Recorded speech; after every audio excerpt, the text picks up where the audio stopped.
আসসালামু আলাইকুম রহমতুল্লাহ। নবীজির জামাতা হজরত আলী রাদিয়াল্লাহু তাআলা আনহু, তিনি তখন রাষ্ট্রপ্রধান ছিলেন, মুসলিম বিশ্বের অধিপতি। হজরত আলী রাদিয়াল্লাহু তাআলা আনহুর একটি লৌহবর্ম হারিয়ে যায়।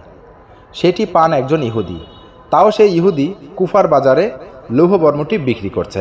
হজরত আলী রাদিয়াল্লাহু তাআলা আনহু নিজের লৌহবর্ম বিক্রি করতে দেখে ইহুদিকে বললেন, লৌহবর্মটি তো আমার, আমি এটা কারো কাছে বিক্রিও করি নাই, কাউকে দানও করি নাই।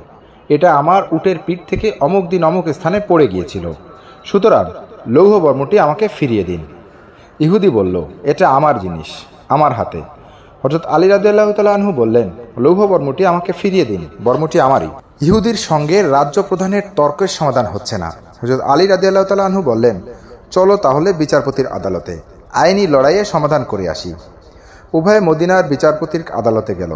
হযরত আলী রাদিয়াল্লাহু তাআলা আনহুকে বিচারপতি জিজ্ঞেস করলেন, আমিরুল মুমিনিন, আপনার বক্তব্য কি? তিনি বললেন, তার কাছে যে বর্মটি দেখতে পাচ্ছেন সেটা আমার।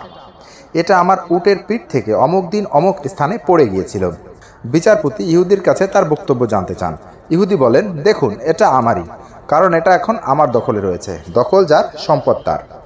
সব শোনার পর বিচারপতি বললেন, আমিরুল মুমিনিন, সাক্ষী পেশ করুন। হযরত আলী রাদিয়াল্লাহু তাআলা আনহু বললেন, আমার ছেলে হাসান এবং আমার আজাদকৃত কৃতদাস কুনবুর সাক্ষী রয়েছেন।